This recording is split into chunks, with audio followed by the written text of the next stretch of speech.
leen ziara di jiital ci ziar bi ak nuyoo bi Cheikh Mouhamadoul Mountakha Mbacké xalifa général des Mourides di ñaan suñ borom dolli ko yàggal lool te wéral ko waaye di ziar baax tey ñaanal Serigne Amdi Khady Fall xalifa général des Baye Fall suñ borom dolli ko yàggal lool te wéral ko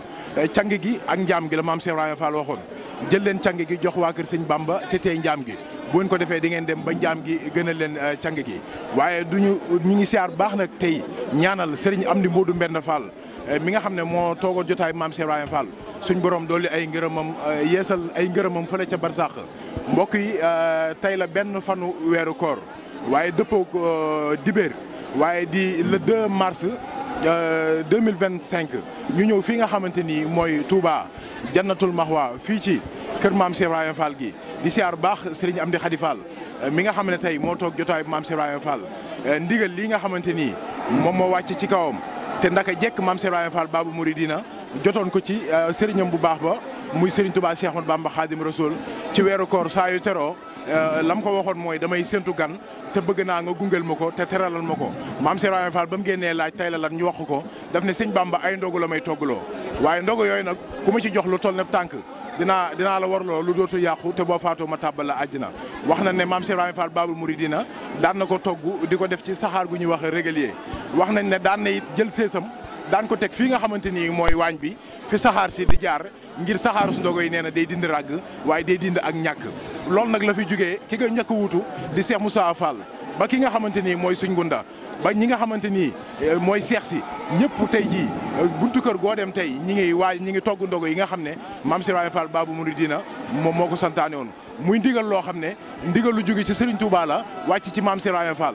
njaboot gi di ko jëfandikoo ba tey jii nag gis ngeen fii nga xamante ni mooy Baye Fall ga fii ci kër maam Cheikh Ibrahima Fall gi ni mu mel ak mbooloo mel na ne mbokk taalibe yi ñëpp wuy si nañ waaye gis ngeen waañ bi nii mu mel waañ bi nekk waañ boo xamante ni waañ bu am solo la ndax boo xoolee ñam yi nga xamante ni moom la ñuy togge fii ci kër gi lépp rek dañ koy saytu waaye ànd koog ay jëwrin yoo xamante ni ñoom ñoo koy taxawu xam naa ne dinañ fas yéene ànd ak yéen ci mboolem ndogo yi li nga xamante nii rek war nañ koo xam ci taxawaayu ndogo yi commission yi nga xam ne samp nañ leen ngir ñu saytu ndogo yi moo xam ci wàllum bernde bi la moo xam ci wàllum matt mi la moo xam ci wàllum nag yi la moo xam ci wàllu organisation bi nga xamante ni am na ci mbaar mi dinañ fas yéene waxtaan ak ñoom ak toggin bi nga xamante ni moom la sëriñ bi digle ngir ni koy togg ndogo yi ñi ngi ànd ak yéen rek ci bépp weeru koor gi dinañ ànd ak yéen durant weeru koor gi yëpp ak mbooleem buntu kër maam Cheikh Ibrahima Fall yëpp njabootu maam Cheikh Ibrahima Fall gi yëpp nga xam ne waxtu wi ñi ngi togg seen i ndogu di ko yóbbul ki nga xam ne moo fi nekk Serigne Touba kon noonu la ñuy ànd ak yéen dugg ci biir kër gi xool liggéey bi ànd ak jëwrin yi dellu siwaat ak yéen gën leen a leeralaat dëgg ndogu yi bismillah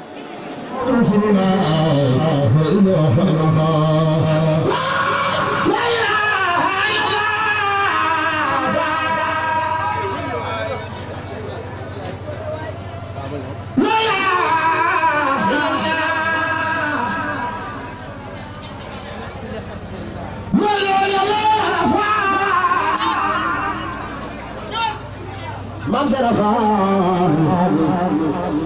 yalla am di faal musafal sharam di faal ya ma borom am di mam musafal sharam di faal ya ma borom am di faal musafal am di faal ya Sëriñ Fall ay dara Mam Cheikh Fall nar bi yaa moom Kawsara Sëriñ Fall ay dara Mam Cheikh Fall nar bi yaa moom Kawsara Sëriñ Fall ay dara Mam Cheikh Fall nar bi yaa moom Kawsara la ilaha illallah la ilaha illallah la ilaha illallah la ilaha illallah la ilaha illallah la ilaha illallah la ilaha illallah la ilaha illallah la ilaha illallah la ilaha illallah la ilaha illallah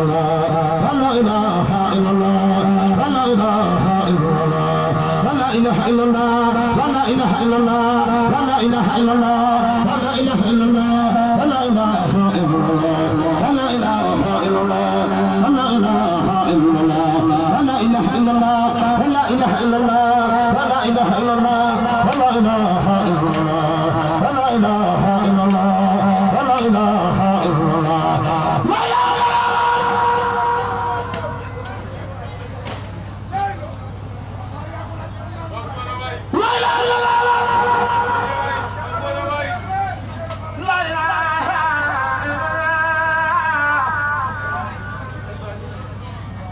الله لا إله إلا الله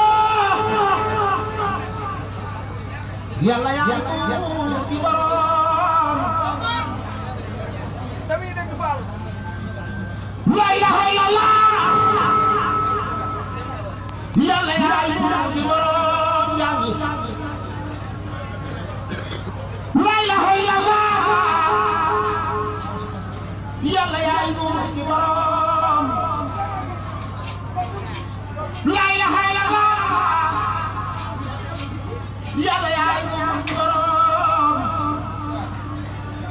la ilaha illallah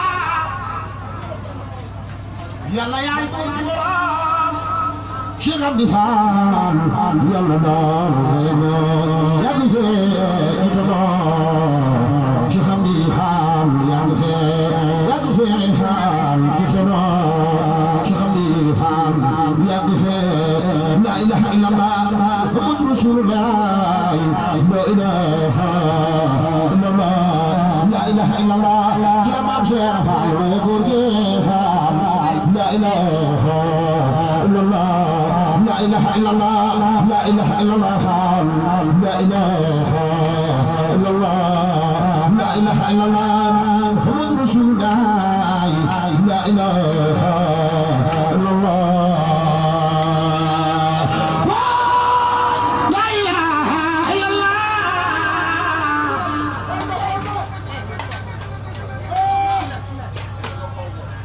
La ilaha illallah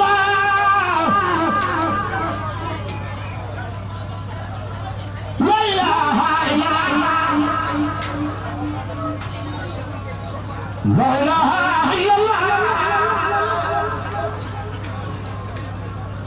La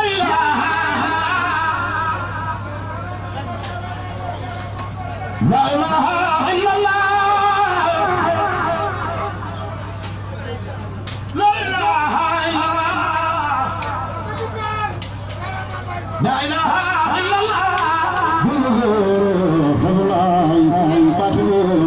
illallah لا إله إلا الله محمد رسول الله لا إله إلا الله لا إله إلا الله لا إله إلا الله لا إله إلا الله لا إله إلا الله لا إله. mbokk yi comme ni ngeen ko gisee rek ba léegi ñu ngi ci waañ bi mel na ne nag ndogo yi àgg na foo xam ne léegi mboolem ñi ne ci réew mi ak ci bitim réew yi ñu ngi topp liggéey bi waaye di jël seen addiye di ko jox maam Cheikh Ibrahima Fall Baabul Muridiina di ko jaarale ci njabootu maam Cheikh Ibrahima Fall waaye di ko jaarale ci ndogo yi sëñ Mun Njaay Fay moom la ñu taxawal sëñ Mun Njaay mel na ne léegi moo xam nit ñu ñuul ñi la wala ñu weex ñi ñëpp tey ñi ngi topp liggéey bi ci fu sori nan nga ñu ko mën a waxal waxe ci kàllaama ak tubaab ngir rek ñu gën koo mën a dégg. jërëjëf sëñ Ablaye li nga wax loolu la en fait jamono ji moom fu nekk la nit ñi di wëre Cheikh Ibrahima Fall di ko jéem a gëstu et comme vous l'avez dit sëñ Ablaye aujourd'hui Mame Cheikh Ibrahima Fall est suivi partout dans le monde. Les gens s'intéressent à son œuvre, les gens s'intéressent à son histoire. Chacun à l'entendre, quand les gens entendent son nom, quand les gens ont une idée de ce qu'il a représenté pour la communauté mouride et pour l'islam en général, ils essaient de savoir qui est Mame Cheikh Ibrahima Fall. Donc aujourd'hui nous sommes là pour le début du Ramadan de 2025. Le premier jour du Ramadan est appelé Kumté, c'est-à-dire le début, le premier Kumté. Le Ramadan comporte 3 Kumtés. Le premier jour, le 11e jour et le 21e jour. Mais ce mois de Ramadan et ce Kumté a une histoire particulière ou bien est assez inédit parce que c'est le premier Ramadan aussi en tant que Khalife général des Baye Fall de Serigne Amdi Khady Fall. Et nous prions pour lui une longue vie, beaucoup de santé. En tout cas, c'est quelqu'un qui a fini par montrer à la communauté toute entière qu'il était plus dans les actes que dans les paroles. Et ça, cela témoigne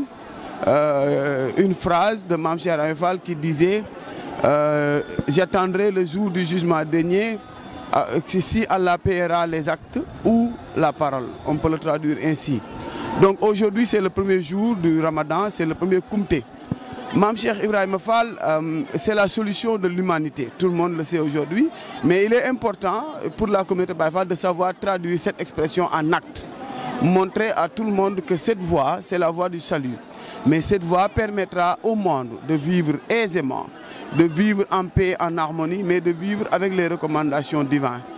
Serigne Amdi Khady, je l'ai dit l'autre jour qu'il était l'héritage de l'action. L'héritage du ngërëm, l'héritage des ndigal accomplis. De Serigne Abdoul Ahad à Serigne Mountakha aujourd'hui, en passant par Serigne Saliou, Serigne Alhaji Bara, Cheikh Sidi Moukhtar et aujourd'hui Serigne Mountakha, Serigne Amdi Khady a eu le ndigal, le ngërëm de tous les khalifes généraux de Cheikh Ahmadou Bamba Khadim Rassoul. De par ses réalisations, on peut citer le mur qui clôture l'université Cheikh Ahmadou Bamba. Aujourd'hui, le complexe, le mur qui clôture le complexe est l'œuvre de Serigne Amdi Khady. Mais c'est une œuvre gigantesque. C'est une œuvre, je vais dire, titanesque parce que jamais dans l'histoire on a vu une dévotion, on a vu une abnégation, on a vu un travail de cette qualité.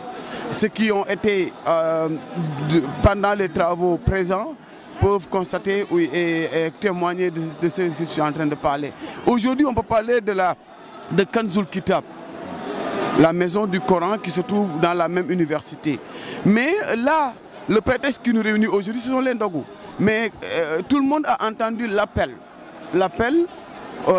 pour ces ndogou-là. Serigne Amdi Khady a posé un acte fort, un élan qui témoigne ou bien qui symbolise l'homme d'action qu'il a toujours été. Il a appelé la communauté en disant que tout doit être augmenté, tout, des poulets jusqu'au bœuf. Mais aussi la façon dont il demande à ce qu'on prépare les ndogou aussi, c'est inédit. C'est extrêmement inédit. Il est en train en fait de poser les actes de son khilafa. Et il le pose comme il l'a toujours fait, en faisant des actes. Il n'est pas dans la parole. J'ai pour habitude de dire que nombreux sont ceux qui connaissent Serigne Amdi Khady de par son nom. Mais rares sont ceux qui l'ont vu. Très rares sont ceux qui l'ont vu. Moi, je suis témoin. Je n'ai jamais vu de face Serigne Amdi Khady Fall. Et pourtant, je le connais à travers ses actes, à travers les œuvres qu'il a réalisées. Et beaucoup, si vous parcourez, en tout cas aujourd'hui, cette cuisine, vous demandez, est-ce que vous avez vu une fois Serigne Amdi Khady? Beaucoup vous diront non. Mais tout le monde l'aime, tout le monde l'adore. Pourquoi? Parce que c'est quelqu'un qui est rompu dans le ndigal. C'est quelqu'un qui est rompu dans l'acte, la tâche. Il n'a jamais fait autre chose qu'agir. Aujourd'hui, il est sur le fauteuil de Mame Cheikh Ibrahima Fall. Nous prions encore le Seigneur afin qu'il ait une très longue vie, beaucoup de santé, que ses réalisations soient vues aux multiples. Parce qu'en fait, je sais que ça sera à notre grand bénéfice. Et à partir d'aujourd'hui, la communauté Baye Fall particulièrement, mais la communauté mouride d'une manière générale et l'islam d'une manière générale va connaître Serigne Amdi Khady Fall. Donc yàlla na fi yàgg lool te wér sama borom dooleel ko kattanal ko ba liggéey bi fu mu ko bëgg a yóbbu yëpp mu yóbbu ko fa. Donc en fait les ndogu c'est un héritage de Mame Cheikh Ibrahima Fall aussi parce que c'est lui qui l'avait dit, c'est lui qui avait donné ndigal de préparer ces ndogu après qu'il ait reçu ndigal de Serigne Touba qui lui avait demandé de préparer des mets pour son hôte. Et son hôte n'était personne d'autre que le mois de Ramadan. Et à partir de là, Mame Cheikh Ibrahima Fall faisait sa déclaration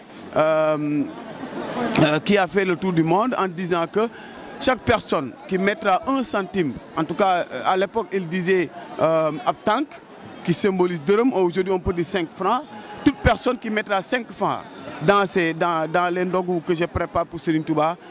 ma dox digga moom sawara. Donc ça sera sa pièce d'entrée au paradis. Donc aujourd'hui on est là et vraiment sëñ Ablaye jërëjëf ñu ngi ñaanal bu baax sëriñ bi yàgg fi te wér vraiment ñu ngi koy ñaanal bu baax jërëjëf merci beaucoup.